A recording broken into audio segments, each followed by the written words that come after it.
What's up internet, Kevin here. Now, this video was originally planned to go up on launch day for Watchdogs. That didn't happen. I've had kind of a weird couple of days and just a lot of external circumstances have messed with things, but I'm pretty stubborn and I said in the unboxing that we were going to bring you guys a first day impressions video and, well, damn it, I'm doing it. So, a couple days late, but here it is, my day one impressions of Watchdogs, which is available on PS3, PS4, Xbox 360, Xbox One, PC, and Wii U. All the gameplay you're going to be seeing, as well as my personal experience, is based on the PC version. Now, those of you who saw my unboxing of the limited edition that I posted on TLD yesterday, or my graphics comparison that I did on Tech of Tomorrow earlier today, will know that I basically compared Watchdogs to being a lot like Grand Theft Auto, and that really is a fair comparison in terms of how the base gameplay works out. It takes place in an open-world city that you can explore, steal cars in, and drive around finding numerous side missions and collectible things. What draws it apart though is its heavy emphasis on the whole hacker concept.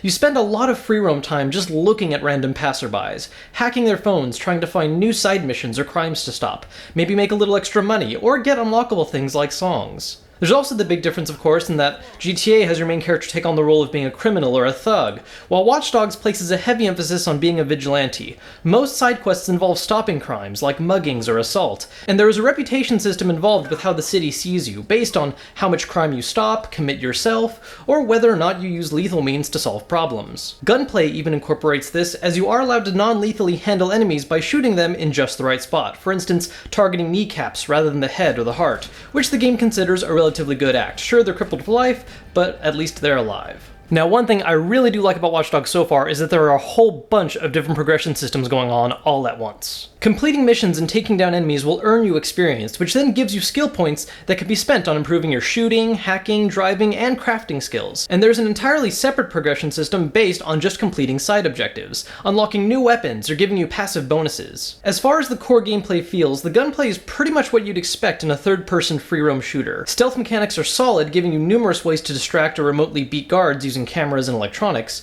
but the one big obvious low point of this game is its driving.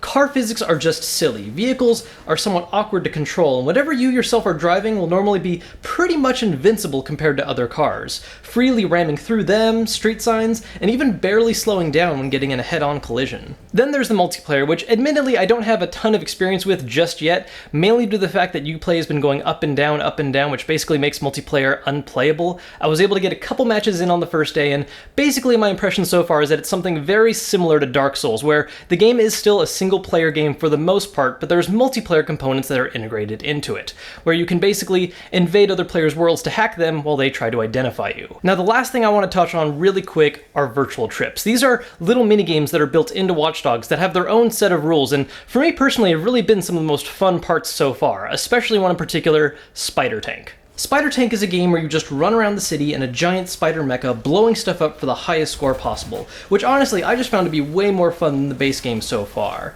Because let's be honest, the main attraction in a lot of free roam games is just being able to cause a bunch of havoc, and having an automatically built-in way of doing this that doesn't affect your wanted rating, and doing it with a giant mech on top of that, is just a great way to win me over. Now, this is all based on just about 5 or 6 hours of gameplay that I've experienced so far, and there's a lot more ground that I need to cover. I need to do more of the main missions, complete more side quests, and do a lot more multiplayer matches before I can really weigh in and give you guys my final thought on the game. But I can tell you that so far, I really am enjoying it, but I wouldn't say that I'm loving it just yet. As I said earlier, driving is an absolute pain, and the gun mechanics could also use a little bit of work, but on the upside, I really like the way the game has handled stealth in a free roam game, and there are so many different things to do for character progression that it looks like it'll keep you really busy, especially if you want to go full completionist on it. All in all, so far it's fun, but just not exactly amazing just yet. We'll just see how it maintains in the later stages, or if it picks up noticeably with time. Well, those are just my day one impressions of Watchdogs. If you guys somehow caught this vid without first seeing my unboxing of the limited edition or my graphics comparison on Tech of Tomorrow, we do have links posted to both of those videos down in the description. Now, as always guys, thank you so much for watching my videos. This is the second one on my own channel, and I really appreciate you guys checking it out. And if you enjoyed it, please hit that thumbs up button to let me know, and subscribe as well, because this channel is just beginning to grow. You guys can also follow me on my personal Twitter at Kevin Kenson, where you can hear my up-to-date thoughts on what games I'm playing and see what videos I'm uploading on which channels when. Now, once again guys, thank you so much for watching this video. Until next time, I hope to see you later this week when I'll post reviews for Watch Dogs as well as Wolfenstein and Mario Kart 8. Until then, I'm Kevin, and I'll see you later.